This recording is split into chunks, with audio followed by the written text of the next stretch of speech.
Assalamualaikum warahmatullahi wabarakatuh. Yang saya hormati Bapak Jumaidi SAPMT, dosen mata kuliah Perencanaan Pembangunan. Perkenalkan, nama saya Umi Lestari dari lokal 6B non-reguler NPM 1820065333. Hari ini saya ingin menjelaskan tentang perencanaan pembangunan, permasalahan organisasi generasi muda dan kebudayaan serta pariwisata. Yang pertama, masalahnya adalah masih kurangnya pemahaman pelaku seni tradisional terhadap lingkungan pengembangan dan pemanfaatan seni budaya. Selanjutnya, masih rendahnya animo dan peran serta masyarakat terhadap pelestarian dan pengembangan kesenian tradisional. Selanjutnya, masih kurangnya kompetisi pelatih pada cabang olahraga. Peran serta lembaga kepemudaan belum menyentuh seluruh organisasi kepemudaan. Selanjutnya, kurangnya minat pengelola objek wisata dalam penataan destinasi pariwisata. Yang keenam, kurangnya pemahaman pengrajin dan pelaku usaha wisata dan pengembangan usaha pariwisata. Yang selanjutnya, belum optimalnya peran serta pemerintah dalam pengelolaan objek wisata.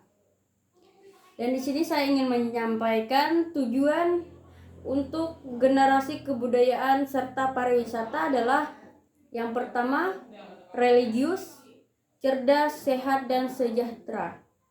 Dengan misi sebagai berikut: meningkatkan peran nilai-nilai agama dalam kehidupan bermasyarakat menuju masyarakat yang religius, meningkatkan akses, mutu, dan pemerataan pelayanan pendidikan dan kesehatan untuk mewujudkan masyarakat yang cerdas dan sehat, mengembangkan ekonomi daerah yang kompetitif dan inovatif, meningkatkan kualitas tata kelola pemerintahan yang profesional, transparan, dan akuntabel, meningkatkan pemerataan pembangunan infrastruktur yang berkelanjutan, dan pengelolaan lingkungan hidup berdasarkan rencana tata ruang wilayah, mengembangkan inovasi daerah dalam rangka meningkatkan kualitas daya saing daerah, masyarakat, dan pelaku pembangunan lainnya. Upaya pemerintah dalam melakukan pembangunan dalam usaha olahraga generasi muda dan kebudayaan adalah: bidang pemuda mempunyai tugas pokok melaksanakan penyiapan perumusan kebijakan, koordinasi, melaksanakan pembinaan dan pengandalian bidang pemuda. Untuk melaksanakan tugas sebagaimana yang dimaksud, bidang pemuda mempunyai fungsi. Ada 4 fungsi. Yang pertama, menyiapkan rumusan kebijakan teknis program kegiatan berkaitan dengan bidang kepemudaan, meliputi organisasi pelajar, mahasiswa, pemuda, dan pramuka. Menyiapkan pengendalian dan pengorganisasian kegiatan bidang pemuda dengan instansi atau lembaga terkait lainnya.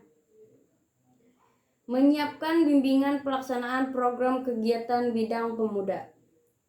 Pengelolaan administrasi dan pelaporan kegiatan bidang pemuda. Dalam melaksanakan fungsi dimaksud, kepala bidang pemuda mempunyai rincian tugas.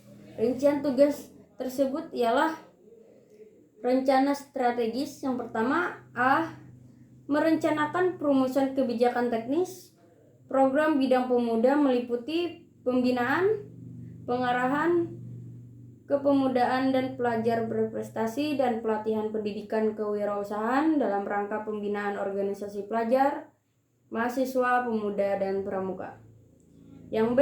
Membagi tugas bidang pemuda meliputi penyusunan data dan informasi, penghargaan kepemudaan dan pelajar berprestasi, dan kegiatan pembinaan pendidikan jiwa, kemandirian organisasi pelajar, mahasiswa, pemuda, dan pramuka.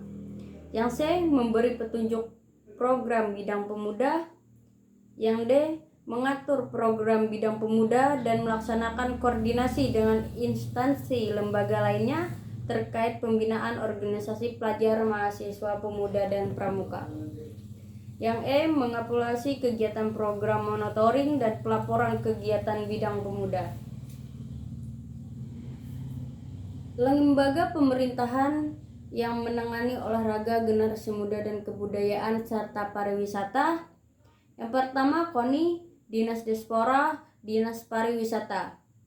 Bidang kebudayaan dan pariwisata mempunyai tugas pokok melaksanakan penyiapan perumusan kebijakan, koordinasi melaksanakan pembinaan dan pengendalian bidang kebudayaan dan pariwisata. Untuk melaksanakan tugas sebagaimana yang dimaksud, bidang kebudayaan dan pariwisata mempunyai fungsi. Yang pertama, menyiapkan rumusan kebijakan teknis program bidang kebudayaan dan pariwisata. Yang kedua, menyiapkan rencana dan program kegiatan yang mengacu kepada rencana pembangunan jangka menengah daerah dan perundang-undangan.